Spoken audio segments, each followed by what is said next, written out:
Hey, welcome to day 3 of Python Fundamentals। तो previously अपन ने देखा कि पाइथन में कौन कौन से फ्लो कंट्रोल होते हैं। Sequential flow control, conditional flow control जिसमें अपन ने इफ एल्स स्टेटमेंट्स देखे हैं, एलिफ कंडीशंस देखी, और इस मॉड्यूल में और आज के दिन पूरे में अपन देखेंगे आइटरेटिव फ्लो स्टेटमेंट्स कि कैसे आप आइटरेटिव फ्लो क्रिएट कर सकते हैं। बेसिकली कि आप कैसे लूप्स क्रिएट कर सकते हैं, कैसे आप सेम टास्क को रिपीटेडली कर सकते हैं किसी भी कोड ब्लॉक में। अगर आपके पास कोई स्पेसिफाइड टास्क है और स्पेसिफिक सेट ऑफ इंस्ट्रक्शन है तो आपको डिफरेंट एंटिटीज पे एग्जीक्यूट करने हैं, तो आप कैसे उन्हें एग्जीक्यूट कर सकते हैं। तो स्टार्ट करते हैं बिना किसी देरी के।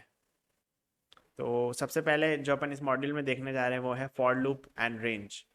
तो स्टार्ट करते हैं विद फॉर लूप, और फॉर लूप को समझने के लिए अपन काफ़ी सिंपलिस्टिक अप्रोच रखते हैं। सबसे पहले एग्जीक्यूट करके देखते हैं। तो फॉर लूप का सिंटेक्स होता है फॉर आई एक वेरिएबल जिसे आप ट्रेवर्स करेंगे, इन जो एक आइडेंट अपना मेंबरशिप ऑपरेटर था, देन अ सीक्वेंस जैसे एक लिस्ट एक सीक्वेंस है 1 2 3, देन जस्ट प्रिंटिंग आई।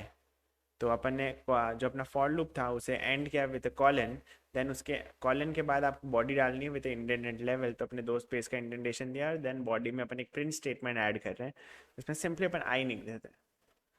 तो देखते हैं इससे होगा क्या।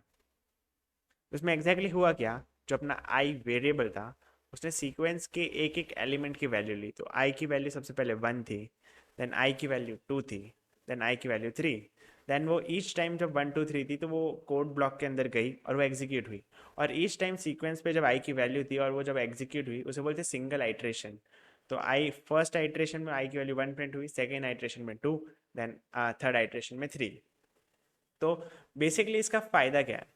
तो आपको जब भी सेट ऑफ टास्क करना है, जैसे अगर आपको कोई सेट ऑफ टास्क करना है, अगर आपको प्रिंट करना है हेलो 5 टाइम्स, तो instead writing print high high 5 times, आप क्या कर सकते हैं, एक फॉर लूप चला सकते हैं over a sequence of 5 element, और उसमें प्रिंट कर सकते हैं हेलो करके। बताता हूँ मैं, इसी में कर देते हैं 1 2 3 4 एंड 5, और प्रिंट आई की जगह अपन कर देते हैं प्रिंट हेलो, देन एग्जीक्यूट। तो इसमें क्या होगा, आई की वैल्यू 1 से लेकर 5 तक चेंज होगी, और हर टाइम जब आई की वैल्यू आई ने कोई वैल्यू ली उसका कोड ब्लॉक एग्जीक्यूट हुआ। तो totally 5 time code block execute हुआ और हेलो 5 टाइम प्रिंट हुआ। तो ये था फॉर लूप की पावर। तो फॉर लूप कहाँ पे यूज़ करना है, जहाँ पे आपको पहले से प्री डिफाइंड मालूम हो कि आपको आपका कोड ब्लॉक यानी कोड सेक्शन कितने टाइम्स एग्जीक्यूट करना है। जब नंबर ऑफ आइटरेशन पहले से मालूम होती है, जब अपन यूज़ करते हैं फॉर लूप। तो फॉर लूप क्या लिस्ट एज सीक्वेंस पे काम करता है? नहीं, फॉर लूप सारे ही सीक्वेंसेस पे काम कर सकता है। जैसे अपन फॉर लूप को चला के देखते हैं, for I in a string, एक स्ट्रिंग के ऊपर चला के फॉर आई इन घर विथ, इसमें अपन प्रिंट कर कॉलन से एंड होगा, then print i, and then running it. तो इसमें आप देख सकते हैं आई की वैल्यू पूरी स्ट्रिंग पे ट्रेवर्स है, स्ट्रिंग के एक एलिमेंट की वैल्यू लिखते हैं GARVAT, और वो सब सीक्वेंशियली प्रिंट हो गए। सिमिलरली आप फॉर लूप को चला सकते हैं किसी ट्यूपल पे भी, वो भी सिमिलर वे में एक्ट करेगी। फॉर आई इन एक ट्यूपल 1 2 3 एंड 4, ये ट्यूपल सही है, देन प्रिंट आई। और आप जब यहाँ पे देखेंगे तो आई की वैल्यू 1 से लेकर 4 तक प्रिंट होगी। अब देखते हैं अपन ये सीक्वेंसेस होगी लिस्ट स्ट्रिंग ट्यूपल। अब डिक्शनरी पे भी फॉर लूप काम कर सकता है, for I in a dictionary. और इन जो मेंबरशिप ऑपरेटर था वो भी डिक्शनरी पे काम करता था, और वो इस वे में करता था कि उसकी की एग्जिस्टिंग्स देखते थे, वैल्यूज़ की नहीं। तो यहाँ पे भी सिमिलरली वैसे ही कुछ होता है, करके बताता हूँ। ए की वैल्यू 1, देन बी एक और की डालते थे, इसकी वैल्यू डालते थे 2, एंड देन सी एक और की डालते थे, इसकी वैल्यू डालते थे 3। सिंपल। और उसमें प्रिंट कर देते हैं अपन आई की जो भी वैल्यू आती है, एंड देन एग्जीक्यूट। तो आप देखें यहाँ पे आई ने जो डिक्शनरी के अंदर केस थी उसकी वैल्यू को ट्रेवर्स किया और उसकी वैल्यूज ली। तो आई की वैल्यू पहले थी ए, देन बी, एंड देन सी। और सिमिलरली आप अगर आपको इस डिक्शनरी की भी प्रिंट करानी है तो आप क्या कर सकते हैं, इस डिक्शनरी को, अगर किसी डिक्शनरी को आपको ट्रेवर्स करना ही है तो आप एक डिक्शनरी वेरिएबल अलग बना के बाहर डिफाइन करें, और यहाँ पे डी वेरिएबल डायरेक्टली यूज़ कर लेते हैं अपन डी, और यहाँ पे प्रिंट कर देते हैं फर्स्ट। तो आई तो है उसकी की, और की से अपन डिक्शनरी का एलिमेंट कैसे एक्सेस करते हैं, डी स्क्वायर ब्रैकेट के अंदर उसका इंडेक्स की जो भी है। तो डी ऑफ आई क्या करेगा, उसकी जो भी करस्पॉन्डिंग वैल्यू है वो भी साथ में दे देगा। तो यहाँ पे आगे ए की वैल्यू 1 थी, बी की वैल्यू 2 थी, सी की वैल्यू 3 थी। तो ये हो गया बेसिकली आप कैसे फॉर लूप की मदद से नंबर ऑफ एग्जीक्यूशन कर सकते हैं और कैसे आप मल्टीपल सीक्वेंसेस और डिक्शनरी को ट्रैवर्स कर सकते हैं। तो फॉर लूप के दो यूज केस हो गए, पहले तो जब आपको रिपीटेटिव टास्क करना है, दूसरा आपको जब सीक्वेंसेस और डिक्शनरी ट्रैवर्स करनी है। तो यहाँ तक तो बात क्लियर थी, लेकिन अगर आपको कोई टास्क ऐसे कम बार नहीं ज़्यादा बार करना है, जैसे 100 टाइम्स आपको हेलो प्रिंट करना है, तो क्या आप वहाँ पे एक ऐसी सीक्वेंस बनाने बैठेंगे मैनुअली जिसमें 1 से लेकर 100 तक एलिमेंट हो? नहीं। तो उसके लिए स्मार्ट वे में अपन यूज़ करते हैं एक फंक्शन जिसे बोलते हैं रेंज। तो अब बात करते हैं रेंज के बारे में। रेंज फंक्शन, तो रेंज फंक्शन के बारे में डायरेक्ट एग्जीक्यूशन स्टार्ट करने से थोड़ी सी इम्प्लीमेंटेशन और सिंटेक्स देख लेते हैं। तो रेंज का फॉर्मेट कुछ ऐसा था, range start stop and step value, जैसे इंडेक्स में करते थे सिमिलर एग्जैक्टली उसी फॉर्मेट में। तो स्टार्ट की जो डिफ़ॉल्ट वैल्यू होती है वो होती है 0, एंड देन स्टेप की जो डिफ़ॉल्ट वैल्यू होती है वो होती है 1। ये अपने रेंज की डिफ़ॉल्ट वैल्यूज़ है कि अगर आप स्टार्ट स्पेसिफाई नहीं करें तो उसकी वैल्यू 0 ले लेगा, और स्टेप स्पेसिफाई नहीं करें तो उसकी वैल्यू 1 ले लेगा, लेकिन स्टॉप को स्पेसिफाई करना हमेशा ज़रूरी है। और उसका आउटपुट किस फॉर्मेट का होता है? एक सीक्वेंस जनरेट करता है जिसका फर्स्ट एलिमेंट होता है स्टार्ट, देन अगला एलिमेंट होगा start added with step value, start plus step, और उसके बाद वाला एलिमेंट होगा पिछले एलिमेंट में एक और बार स्टेप वैल्यू ऐड कर दो, कि स्टार्ट प्लस स्टेप में एक और स्टेप ऐड कर दो, तो वो हो जाएगा basically start plus 2 times of step. और ऐसे ही सारे एलिमेंट आगे तक बढ़ते रहेंगे। और अज्यूमिंग लास्ट एलिमेंट एन था, तो अपन एन पे रुकेंगे कैसे? उनको पता कैसे चलेगा कहाँ पे रुकना है सीक्वेंशियली इंक्रीज करने के लिए? तो ये कंडीशन है कि जो लास्ट एलिमेंट है n, such that n should be less than our stop value. Basically जो भी अपनी स्टॉप वैल्यू एन उससे छोटा होना चाहिए, अगर इक्वल या बड़ा हो गया तो वहाँ पे अपन को रुक जाना है। तो होपफुली इससे आपको बेसिक सिंटेक्स समझ में आ गया होगा और किस टाइप का आउटपुट जनरेट करेगा ये। अब इसे एग्जीक्यूट करके देखते हैं। अपन एक रेंज क्रिएट करते हैं। रेंज सबसे पहले सिंगल वैल्यू से क्रिएट करते हैं कि खाली अपन स्टॉप वैल्यू डालते हैं, स्टार्ट और स्टेप की स्टैंडर्ड वैल्यू रहती है। Range of 10। सो इसे जब एग्जीक्यूट करेंगे तो ये रिटर्न कर देगा एक रेंज ऑब्जेक्ट, क्योंकि रेंज खुद में भी एक क्लास है। अपन इसको पहले एक्सप्लिसिटली कन्वर्ट करते हैं एक लिस्ट में, ताकि अपन देख सके एग्जैक्टली ये किस टाइप की सीक्वेंस जनरेट कर रहा है। तो आप यहाँ पे देख सकते हैं स्टार्ट वैल्यू अपनी बाय डिफॉल्ट थी 0, तो सबसे पहले 0 वैल्यू आई। देन अपन ने उसमें स्टेप वैल्यू इंक्रीमेंट की 1, 0 + 1 1, तो वहाँ से 1 1 की इंक्रीमेंट से 2 3 4 5 6 7 8 9 तक पहुँचा। और फिर जैसे उसकी वैल्यू 10 हुई नेक्स्ट वैल्यू, तो 10 जो थी वो अपने स्टॉप वैल्यू से लेस नहीं थी, तो क्योंकि 10 इज़ नॉट लेसर देन 10, तो वहाँ पे रुक गया और उसने वो ऐड अपने सीक्वेंस में ऐड नहीं करी। तो इस टाइप से आप जनरेट कर सकते हैं रेंज फंक्शन से कोई भी सीक्वेंस। अब देखते हैं कैसे आप दो नंबर्स यानी स्टार्ट और स्टॉप से एक रेंज फंक्शन जनरेट करेंगे। पहला एलिमेंट डाल देते हैं 5, उसके बाद 10। सो बेसिकली इससे क्या जनरेट होगा? फर्स्ट एलिमेंट 5 आएगा, देन अगला 6, क्योंकि स्टेप वैल्यू अपनी 1 ही अपना डिफाइन नहीं करी, 7 8 9 और 10 पे आके रुक जाएगा, क्योंकि 10 तो अपनी स्टॉप वैल्यू।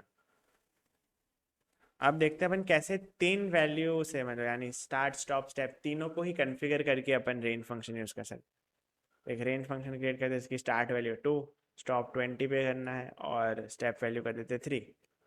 तो बेसिकली फर्स्ट एलिमेंट 2 होगा, अगला एलिमेंट होगा 2 + 3 जो अपनी नई स्टेप वैल्यू है 5, 5 + 3 8। सिमिलरली ऐसे चल चलो 17 में पहुंच गया, लेकिन 17 में जब आपने 3 प्लस किया तो अपना आंसर आएगा 20, और 20 अपने स्टॉप वैल्यू से छोटा नहीं है, तो वहाँ पे अपन को हॉल्ट कर जाना है। तो बेसिकली आपने यहाँ तक तो देख लिया कि रेंज फंक्शन से आप कैसे सीक्वेंसेस जनरेट कर सकते हैं। अब लेकिन बात आ जाती है आप कैसे रेंज फंक्शन को यूज़ करके फॉर लूप को और इफेक्टिवली यूज़ कर सकते हैं। तो उसके लिए सिंपल से आपको क्या करना है, फॉर आई इन रेंज 10, जैसे आपको हाई 10 बार प्रिंट करना है तो आप सिंपली रेंज 10 लिखेंगे। इससे क्या होगा, आपकी ऑटोमेटिकली सीक्वेंस बनी जिसमें 10 एलिमेंट्स है 0 से लेकर 9 तक। और आप यहाँ पे प्रिंट कर सकते हैं, प्रिंट हाई, देखिए ऑटोमेटिकली हाई प्रिंट हो गया।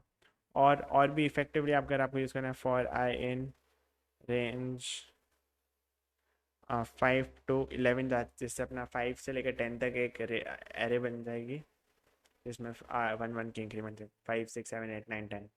ठीक है, इसमें अपन प्रिंट करते हैं। प्रिंट सबसे पहले तो अपना जो भी आइट्रेशन की मतलब आई की जो वैल्यू है वो प्रिंट करते हैं। देन अपन एक पैटर्न प्रिंट करेंगे जिसमें अपन एक स्टार स्ट्रिंग ले रहे हैं और उसको मल्टीप्लाई कर देते हैं विथ जो भी अपना आइट्रेशन नंबर है। जैसे फर्स्ट 5 होगा तो स्टार को 5 से मल्टीप्लाई किया, एक स्ट्रिंग थी तो वो मल्टीप्लाई हो जाएगी स्ट्रिंग, यानी कॉन्केटिनेशन में देखा था मैंने कि 5 टाइम स्टार बन जाएंगे, देन 6 टाइम, देन 7, सिमिलरली 10 तक।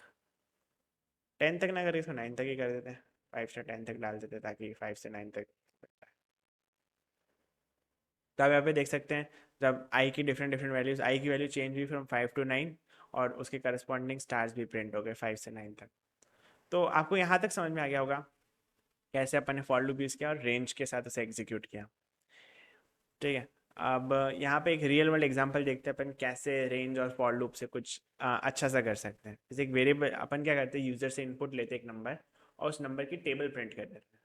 तो जैसे एक वेरिएबल है ए, जो ऑफ कोर्स इंटीजर होगा क्योंकि अपन उसकी टेबल क्रिएट करनी है। इनपुट, देन अपन को उसकी टेबल प्रिंट करने के लिए एक लूप चलाना पड़ेगा, फॉर आई इन रेंज 1 से स्टार्ट होती है टेबल और 10 तक जाती है, तो अपन यहाँ पे 11 लिख देते हैं ताकि 10 तक वो रीच करे।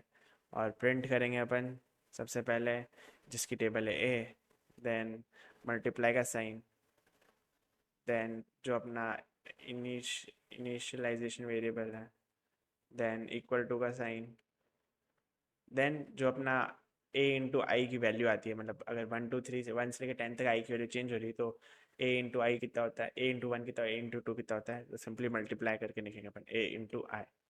और आप इसे रन कर देते हैं और यहाँ पे अपन जब 7 की वैल्यू डालेंगे तो यहाँ पे अपना लूप ट्रैवर्स करेगा 1 से लेकर 10 तक और यहाँ पे 7 की टेबल प्रिंट हो जा रही है। सो होपफुली यहाँ तक आपको कंसेप्ट क्लियर होगा। एक और चीज़ जो अपन लूप में देख सकते हैं, जैसे अपन ने कंडीशंस में देखा था कि आप जब एक कंडीशन एग्जीक्यूट कर रहे हैं तो आप उसके कोड ब्लॉक में एक और कंडीशन डाल सकते हैं जो बेसिकली होता है नेस्टेड कंडीशन। तो वैसे ही आप लूप्स को भी लूप के अंदर लूप डाल सकते हैं और देख सकते हैं क्या होता है। फॉर आई इन एक सीक्वेंस लेते 1 2 3,